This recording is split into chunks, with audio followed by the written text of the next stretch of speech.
don't know. What do you think the pucker fact the pucker factor was for that video right there? That driver right there. Seems to me like probably zero. He's handling that like a boss.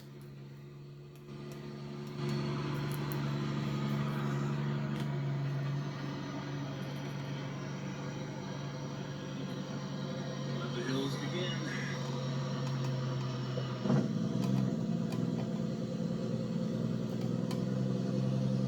Okay.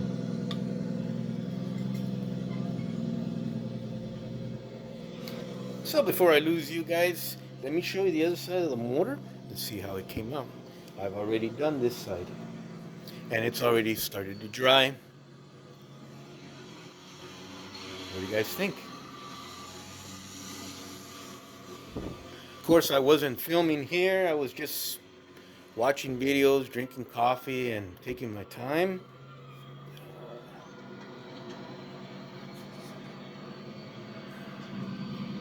See what I mean? Now,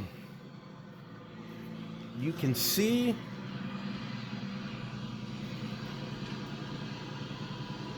that top cover. It's perfect for seams or joints. That's not peeling paint. That's actually glare from the lights, but it's all glossy. That's still green. And look at your effect here, the warmth. See if I can kill some of that glare.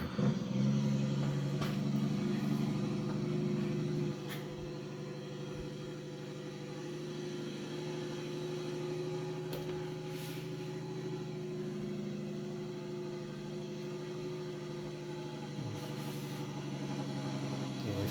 So what I did on these three braces or ribs, these four, I left the fourth one untouched. So why don't we go ahead and touch that?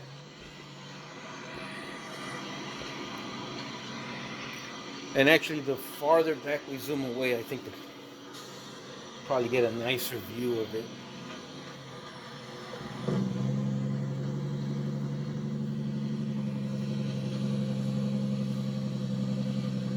See how that fourth rib is untouched, virgin green, and the others have already been slightly weathered. That's you can start seeing the effects, the warmth, the human touch. Was that a commercial? Of course, man. My other laptop, my other laptop took a dump on me, and I knew it was gonna take a dump the way it was acting up and going. But it never ceases to amaze me. Excuse me while I change videos. Actually, we don't need videos. Um, because when you're trying to play your YouTube videos, you're watching videos and you can see it's starting to jump around and mess up. And but it's funny because when it jumps to the commercials, the long commercials, one after the other on YouTube, those are fine.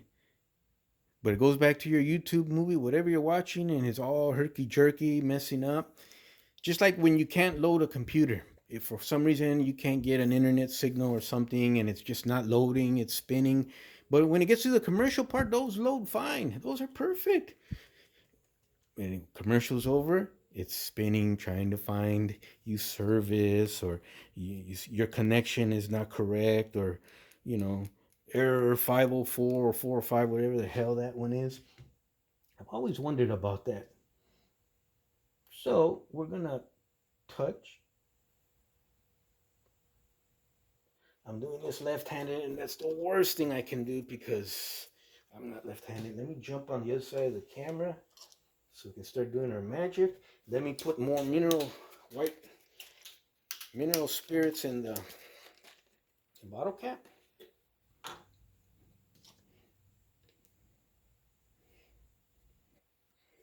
So check out the bolts on that transmission.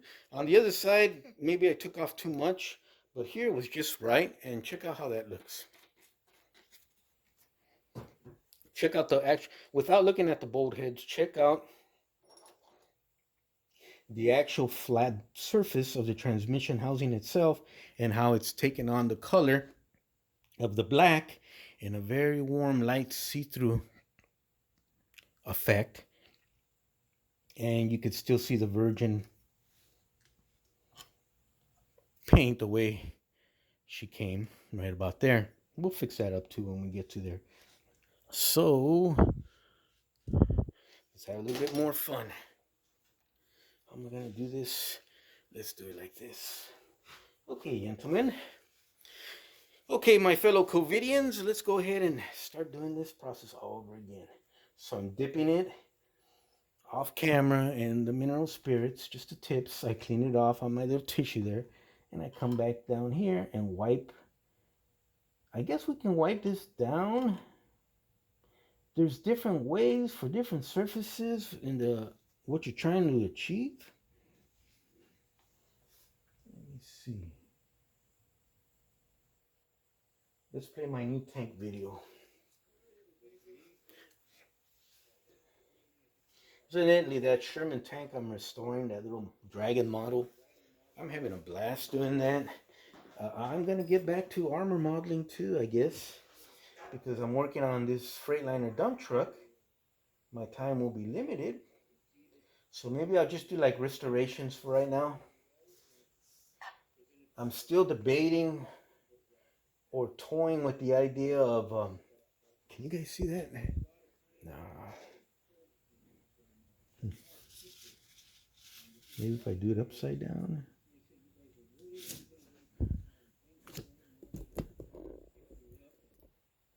Let's try it upside down. Okay, am I blocking you guys? All right, let's try it like that.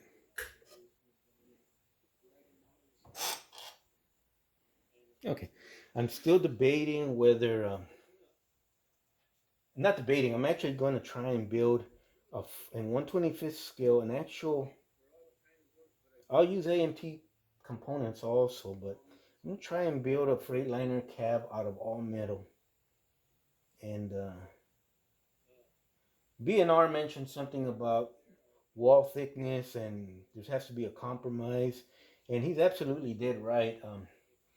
I would more or less be following AMT's example or lead, but where I'm going to deviate is I'm going to build the sheet walls out of actual sheet metal. That way I can take care of my own headlight height, the wheel wells and all that other good stuff, my rivets and all that stuff. Rivets are actually a lot easier to punch in sheet metal for me than in plastic. What else? I'll use the AMT frames with my metal frame insert for strength. I use that front metal steering axle. Just stuff like that. I'll stick Detroit diesels in there. It's going to be a heavy model. It'll be a cab that'll flip open. The slight imperfections to me, anyways, in the plastic styrene shell, I will build around that. In other words, I won't have to worry about that because they will be eliminated and not even included in the original construction if I build that sheet metal cab over section, the whole section. So I'm going to dick around with that. Am I going to build a metal skeleton frame first? If I could find the blueprints for that, yeah, I would. And build on top of that. So it's not that I'm trying to overwhelm anyone here on YouTube or be the first one on top of Everest to plant the flag. None of that bullshit. It's just that's always the way I've loved to build my models here. And if that takes me 7 years to complete, then it's going to take me 7 years. But that's the way I love doing stuff. And when I film, even this stuff here, when I film, it's just to share what I've known. Not that I'm Mr. Know-It-All at all or I know everything. I'm on YouTube literally every day till late at night, past midnight, just watching all sorts of modeling videos, getting ideas from all sorts of people. And there is no showing off in my DNA, but there is challenging my brain and seeing if I can build something better for me. And I think I'm gonna go with the all metal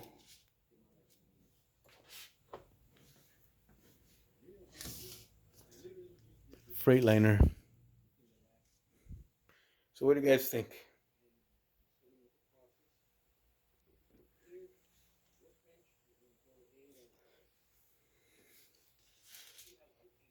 So you can start seeing how warm it is. Um, it's cold tonight. You know, it's winter time. We'll check this out again tomorrow night, and I guarantee when I come back from work, guarantee you it's gonna have almost like a flat, dusty look, but you can still see the shine of the gloss coat poking. It's the levels, the 3D levels of weathering once it dries is phenomenal. It blows my mind. I can't even describe it to you guys right now here. Um, so you could see what I was trying to do on the other side and how it should look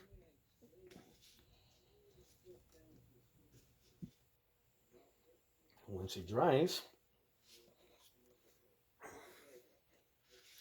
The world is my. There we go. Let's get it away from there so it doesn't mess up our. All right, let's get. This is not going to be a long part two. We'll just keep this short. This is just to kind of share what I do. And if you're interested, I am going to recommend you go on YouTube and check out these modelers who know how to weather with oils. They're the masters, not me. Shit, check out a Bob Ross if you want. Um, but I'm sharing how I do it, but I'm learning every day from you guys on YouTube. So let's just kind of fix this up so you don't walk away tonight thinking I freaking ruined this little Detroit diesel and I didn't know what the hell I was talking about. But I'm really I'm not trying to stick it to anybody as far as doing that long thing on the rivets on Freightliner kits. It's something that satisfies me and I'm going to share with everyone. And it may not be for everyone.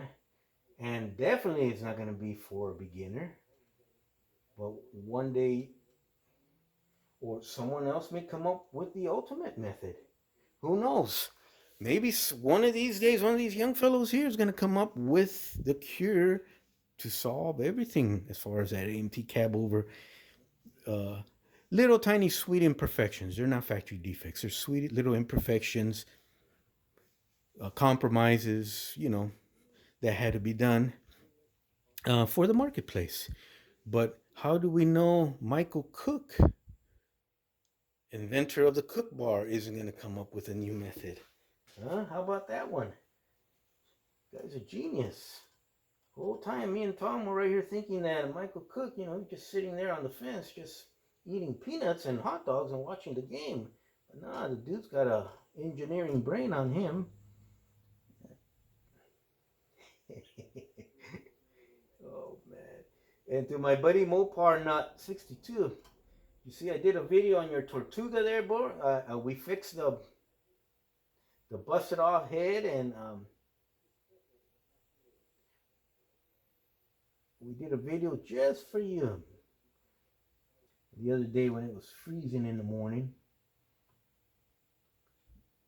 Now I don't normally walk around with these Russian wool or fur-lined babushka hats, but you see me wearing one there in sunny Southern California out here. But tell you what, man, it's been cold, and I wake up super early in the morning. I'm already doing shit around the house, way before people barely waking up and walking to the bathroom with their eyes still closed in their bathrobes.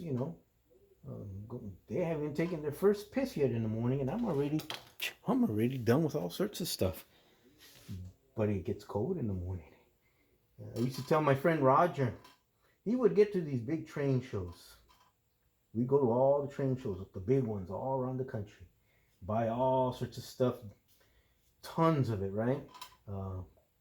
Buy it in a big lot, make a guy a cash offer, come back, put it online, and resell it, make some dough.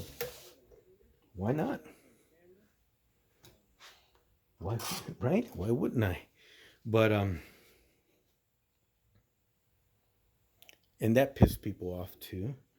I go, dude, I'm paying you cash for everything, your whole entire table, cash.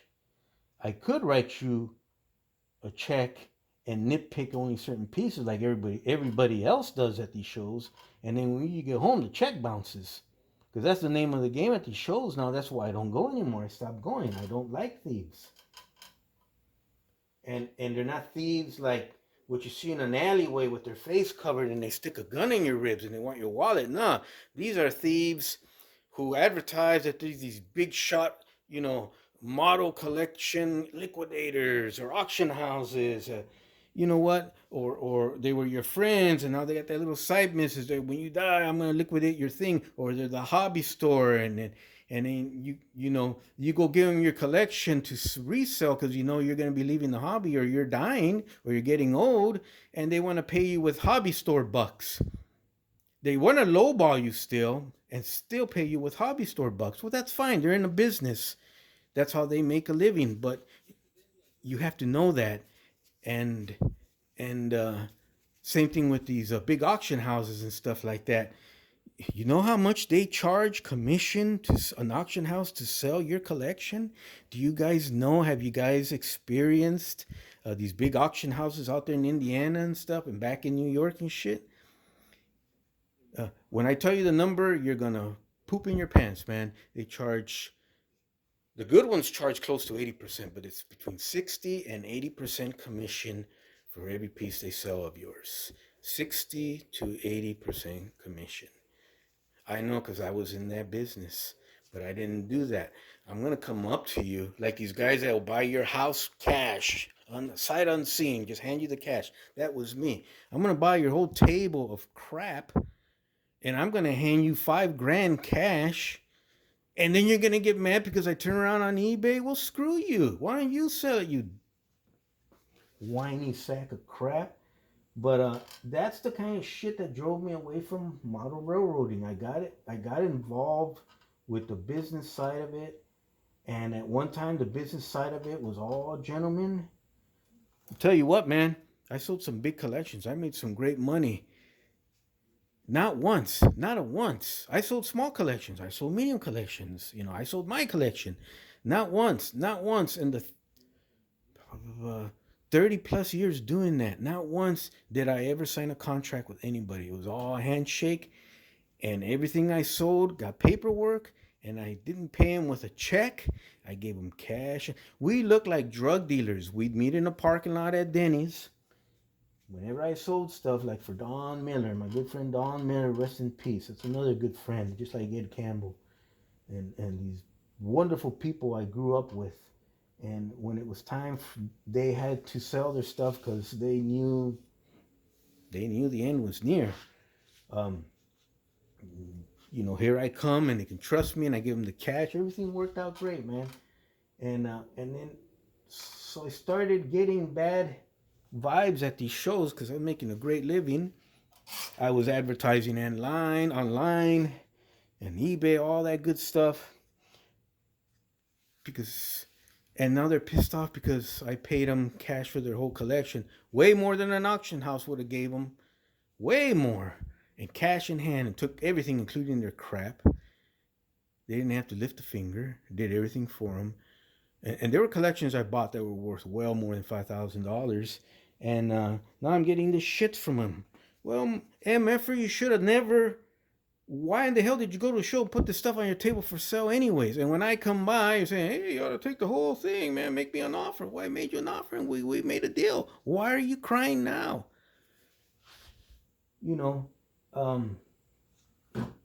Because I didn't follow your rules? Well, shit. Why the fuck do you care? It's not yours anymore. It's mine. I bought it off you. Next time, turn around and you sell it to that big auction house out there in Indiana and have them screw you over royally and tell me then how it feels. So So I got away from all that. I couldn't take it anymore. Your own friends were screwing you over with, we had Precious Gems dealer, made his fortune in precious gems and stones and stuff and gold coins and all that good stuff out there in on the East Coast, out there I think in Massachusetts. Wound up to be one of the biggest thieves in town.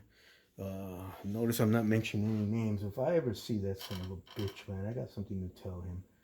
And uh, tell you what, one of the most decent ones, and at least he's honest with you up front, is Bill Davis uh, out in Wisconsin, and he deals in all sorts of scales, and just I walked away from that, man. I make a good living. My side business was doing good. I was gonna marry my honey. She moved in with the kids. Between her income and my income, we were gonna live a good, simple, comfortable life. Travel and do whatever we wanted from doing that, and I didn't need to be in their bitterness anymore. They're all fighting amongst each other. So I left. All my friends had died. There was no reason for me to stick around. If you say, what about the money? I go, well, I wasn't really in it for the money. I was in it because my friends were there and I was making side money. But my friends were on the grave. Well, I don't need to make that side money.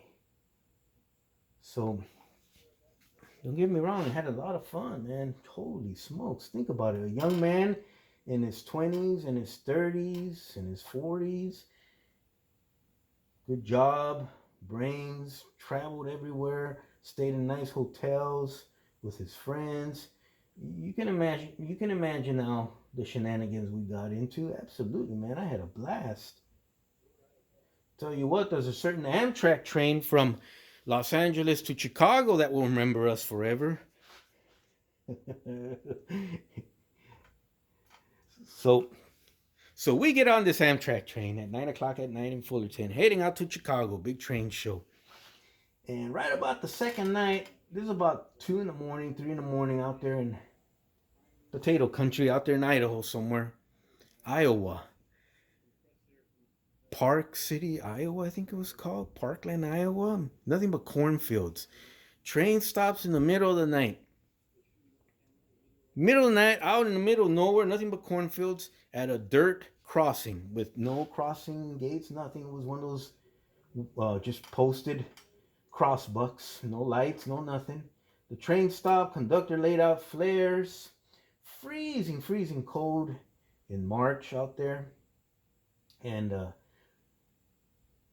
what had happened was we're all asleep. Next thing you know, it's condition yellow. All employees report to car number 6, which was our car. It's a double-decker car. All employees, so conductors, engineers, backup engineers, female conductors, male conductors, the cooks, Amtrak personnel that was already asleep in their pajamas. Everybody's running to car number 6, which was our car, downstairs. A guy had OD'd.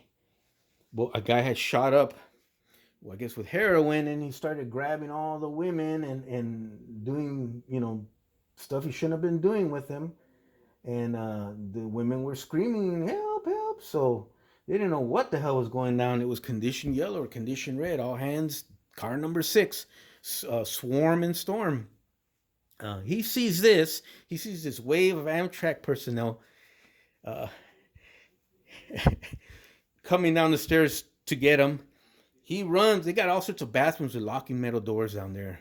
He locks himself in one of those bathrooms and says, screw it, they're going to take all my heroin. He decides to swallow the whole bag of heroin. Well, now he's ODing. He's dying. So we stop at that park, City Park, Garden Park, whatever, Iowa. Sure enough, sheriff comes out, paramedics. Yeah, they take his corpse away, man. And I look at Ed. He looks at me, and he goes, hey, Tino. He goes, I ain't never taking this freaking Amtrak train to Chicago ever again. I go, you know what, Ed? I love trains too, but I don't think and that was just day one of many experiences just like that. Anyways, guys, we're pretty much done. I'm not going to bore you. I'm going to be here all night, but that's what she looks like. You'll see the finished product here probably in a day or two. Thank you for joining me. Don't go by why I'm showing you. If this interests you, go on YouTube and check out many, many, many other modelers who know what the hell they're doing and their weathering techniques with oils. But look at that. It's just a sweetheart. It comes alive. So, if you're interested, like I said, uh, definitely, I highly recommend. You won't hurt my feelings at all.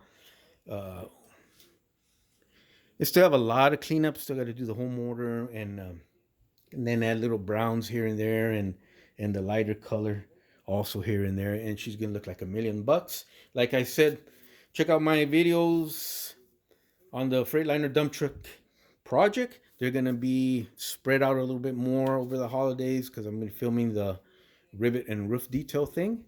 But we'll be back. You guys, thank you for joining me tonight. Have an awesome evening. Have an awesome rest of your week. You guys take care. You know what, man? You guys are awesome. Take care. Bye.